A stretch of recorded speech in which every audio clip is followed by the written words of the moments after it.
Hi, I'm Connor. And I'm Erin, and today we are making a lightly curried butternut squash soup.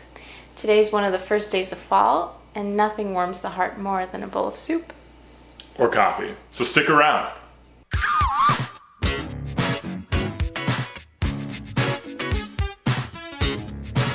Okay, Erin, butternut squash soup.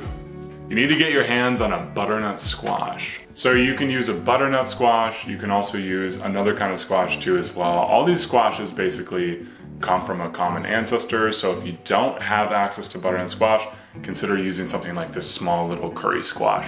They're really fun and cute too as well. You can also bake them in the oven, that's really great. So I'm gonna peel the squash, and then I'm gonna hand the squash over to Erin. Once it's all peeled, you can use just like a potato peeler for that. What happens next? I'm gonna chop it into little rings first, and then I'm gonna slice them a couple times, turn them over, and then make little cubes. Then once we get to sort of the heart of the squash, or the booty, if you will, we've got to scoop out those seeds, so we're just gonna compost those and continue to chop.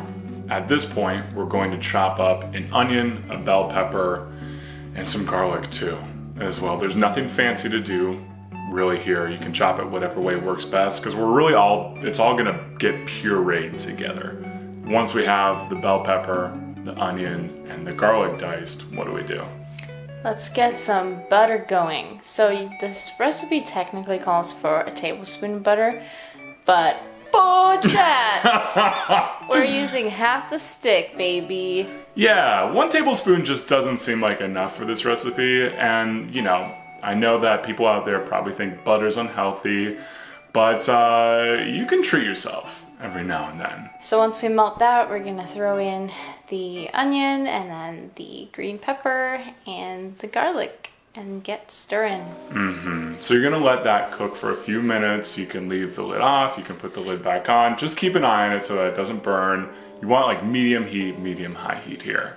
Another thing that we're going to add to this dish is an apple. The apple is just gonna help add some sweetness. So I'm just gonna go ahead and peel it and chop it up just like I did with the pepper. So we got our apples, we got our peppers. Again, we're letting that saute in the butter for a little while. Now we're gonna put together our spices. Preferably you do this all, you chop everything, you put your spice together beforehand. So here's what you do to make a simple curry. Now there are thousands of kinds, but this one is easy. You take a little bit of turmeric. I'm eyeballing it here, so put in your turmeric. We're adding a little bit of smoked paprika here for that smoky flavor and a little bit of fire. Also a little bit of cayenne. Be gentle with this, it's pretty potent. And then a little bit of cinnamon too at the end. You could also add in chili powder if you want, and we're also gonna add in some fresh cracked pepper. So once we have that ready, we're going to crack the lid on our soup, toss that in, give it a stir. Stir it up. This is where you smell it. And then this is where you almost faint because it's so delicious. So next I'm gonna add my beautiful prized baby squash. This was a really big squash, so we're actually gonna put about half of this bowl in here and give it a really good stir and let that saute for a while. And then we're also going to, maybe after 3 or 4 minutes, add in the coconut milk. And what's the good thing about this coconut milk, Erin? What does it really add to the dish? Creaminess.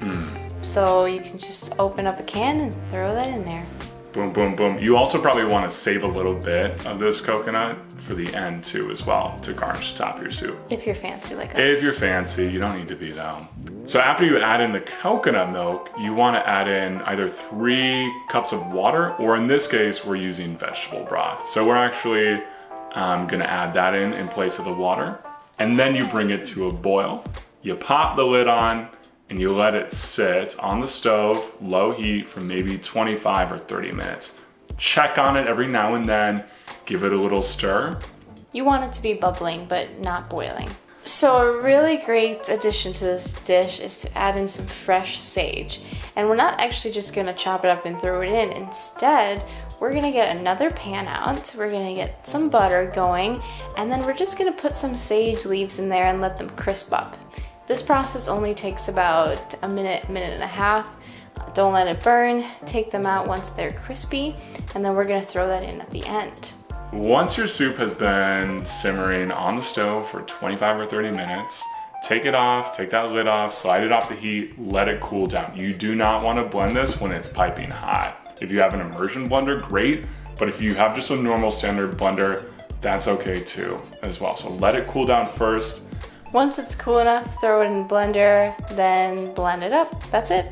That's really it. It doesn't need to be anything fancy. You can also add in your cooked split peas at this point too. Make it nice and pureed, so like a smooth creaminess. If it's a little too thick, you can add a little bit more water, a little bit more coconut milk.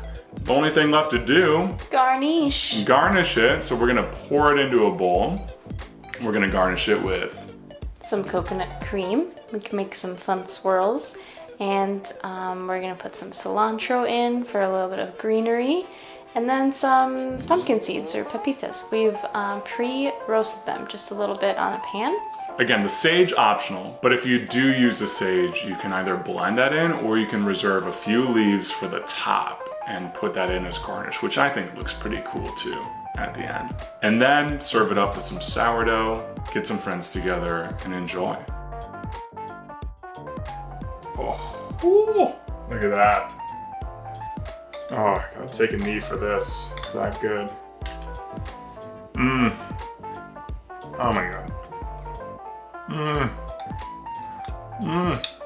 That has a taste of fall right there. This is where my heart is right now with this bowl of soup. That's nice. That's nice. Thank you so much for watching. We hope you enjoyed this video. Hope you like and subscribe. We hope you tell us about your soup that you made in the comments below and follow us on Instagram, and we'll see you next time. Please feel free to share this episode or others if you think there are people in your life who would benefit from it. And thanks again. Enjoy your soup. I'm gonna move this a little bit closer. They're all super yummy. And make up my curry. I don't even need to buy it in a bottle because it might be a little bit more expensive that way. So if you want to, right. Because I don't like the tits of the cow. Drizzle some of the butter on the top too. Where? Or others with